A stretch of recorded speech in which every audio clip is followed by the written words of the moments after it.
یہاں ایک چیز ضرور آپ کے سامنے رکھوں گی کہ مسئلہ حجاب کی ابتدا کیسے ہوئی۔ مسلمانوں کی تاریخ کا یہ سب سے زیادہ شرمناک دور ہے جس میں پردے کے سوال پر بحث چھڑی ہے۔ اگر سوال صرف اتنا ہوتا کہ اسلام میں عورت کی آزادی کے لیے کیا حد مقرر کی گئی تو جواب مشکل نہیں تھا۔ زیادہ سے زیادہ جو اختلاف ہوتا وہ محض اس حد تک کہ چہرہ اور ہاتھ کھولنا جائز ہے یا نہیں، اور یہ کوئی اہم اختلاف نہیں ہے۔ دراصل یہاں معاملہ کچھ اور ہے۔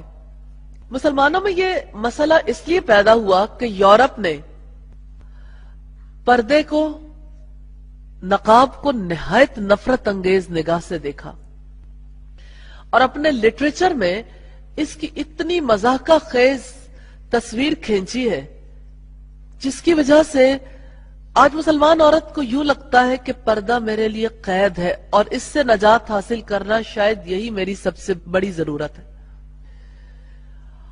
اور اگر آپ دیکھیے تو پردے کو اتنے عجیب انداز میں لوگوں کے سامنے پیش کیا کہ جس کی وجہ سے مسلمان عورت کو یہ سمجھ آئی کہ شاید پردہ دراصل ہمارے حقوق کو پامال کرنے والی بات ہے، حالانکہ یہ تو اللہ نے حق دیا ہے کہ میں نے جو حسن آپ کو دیا ہے، آپ اس کا اظہار نہ کرنے کے لیے اللہ کی بات مانتی ہو تو دراصل آپ اپنے جسم پر اپنا اختیار رکھتی ہو کہ آپ اس حلقے میں اس کے وہ حصے کھول سکتی ہو جس کے کھولنے پر انسان کو قباحت محسوس نہیں ہوتی، اور وہ حلقہ جہاں پر اس حسن سے کوئی بلا جوازی فائدہ اٹھانا چاہے وہاں اپنے آپ کو عورت خود ان نظروں سے بچا کے رکھے اور اس کے بعد ہونے والے معاملات سے بچا کر رکھے، تو یہ عورت کے لیے تو بہت بڑی سیفٹی ہے، اللہ تعالیٰ کی طرف سے بہت بڑی رحمت ہے۔ اگر آج ہم دیکھیں تو اسلام کے عیوب کی فہرست میں عورتوں کی قید کو نمایاں جگہ دی گئی ہے۔ اب کیسے ممکن تھا کہ مسلمان اس کے اثرات سے بچ پاتے؟ اسی وجہ سے انہیں حجاب کے تصور سے ہی شرم آنے لگی۔ جو کچھ ہمارے دشمنوں نے جہاد کے ساتھ کیا، جہاد کے خلاف جتنا پروپیگنڈا کیا، غلامی کے خلاف کیا، تعدد ازواج پر کیا، اسی فہرست میں حجاب بھی شامل ہے۔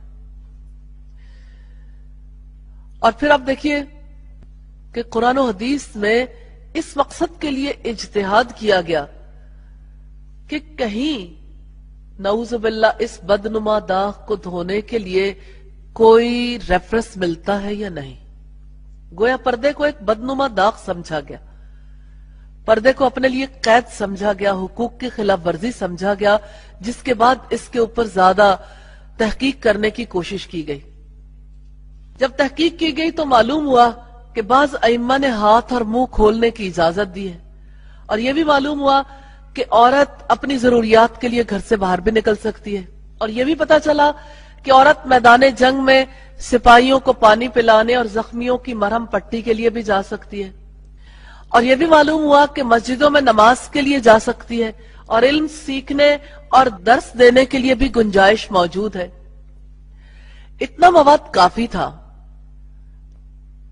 اس کا نتیجہ کیا نکلا؟ دعویٰ کر دیا گیا کہ اسلام نے عورت کو پوری آزادی دی ہے اور پردہ محض ایک جاہلانہ رسم ہے، نعوذ باللہ، جس کو تنگ نظر اور تاریک خیال مسلمانوں نے قرون اولیٰ کے بعد اختیار کیا ہے، جبکہ قرآن و حدیث کے احکامات پردے سے خالی ہیں، اور یہ کہا گیا کہ ان میں تو صرف شرم و حیا کی اخلاقی تعلیم دی گئی ہے، کوئی ایسا ضابطہ نہیں بتایا گیا جو عورت کی نقل و حرکت پر کوئی قید عائد کرتا۔ اس اعتبار سے آپ دیکھیے کہ جب یہ بات ہوئی تو نتیجہ کیا نکلا؟ منہ کھلا، ہاتھ کھلے، بازو کھل گئے، ٹانگیں بھی کھل گئی، بیلی بٹن بھی کھل گئے، اوپر سے گلے بھی کھل گئے۔ وہ جو مقدس چیز تھی، وہ جو قیمتی چیز تھی، سب لوگوں کے لیے اوپن ہو گئی۔ تو اصل معاملہ سمجھ میں آ گیا کہ معاملہ اتنا نہیں تھا کہ اسلامی نقطہ نظر کو ایکسپلین کیا جاتا، معاملہ تو یہ تھا کہ کسی طرح سے اسلام کے اس اصول کو ختم کر دیا جائے.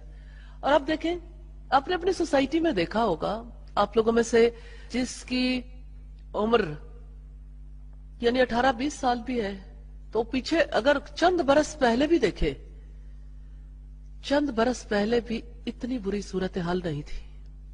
ہر آنے والا دن مزید برائی لے کر آ رہا ہے.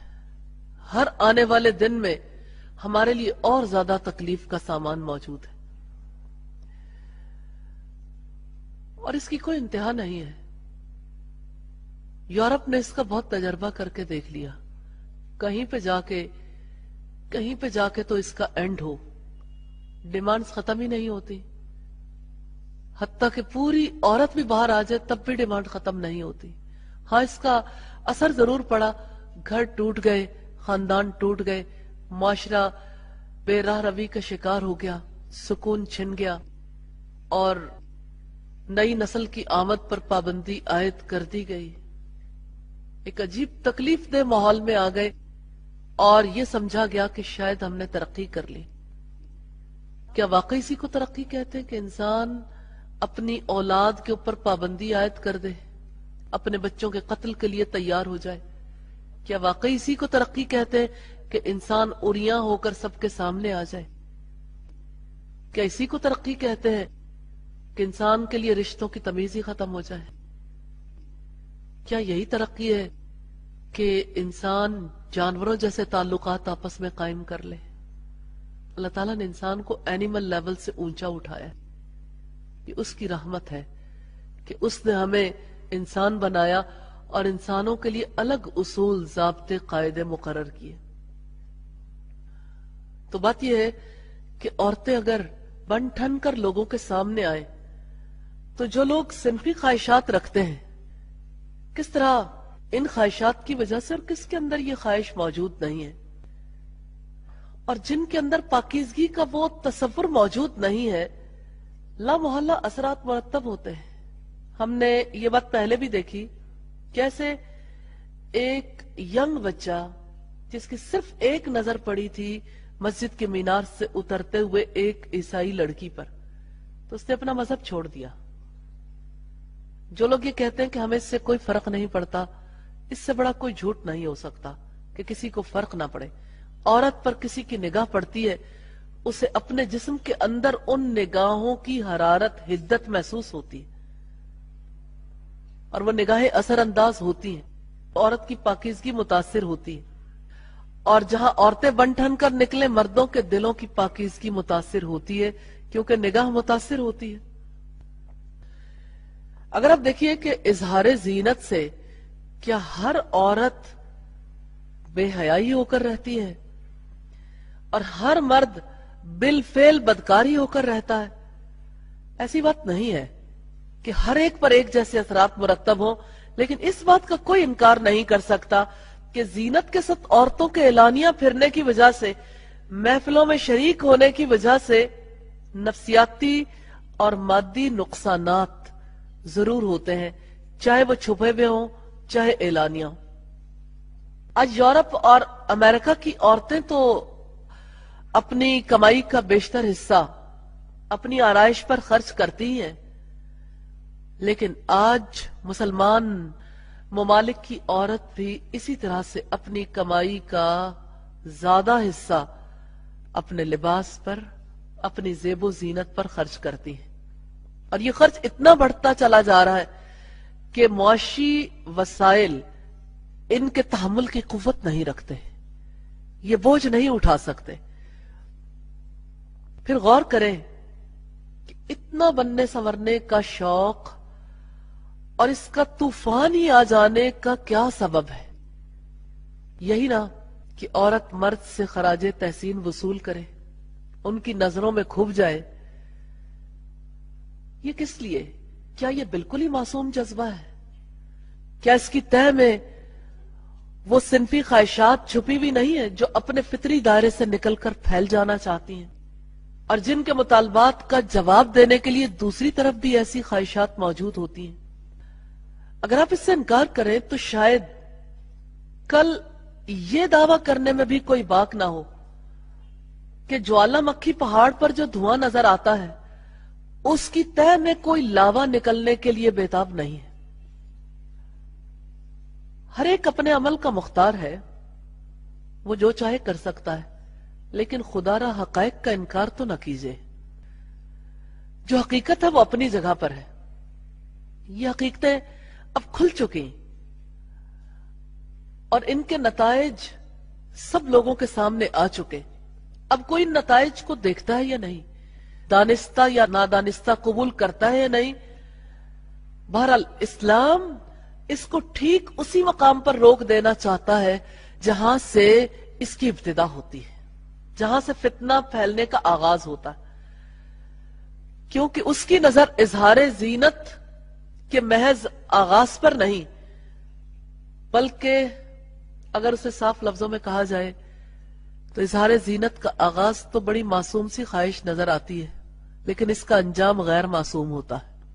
اس کا انجام معصوم نہیں ہوتا، اور ساری سوسائٹی میں یہ قیامت کسی تاریکی لے کر آتا ہے.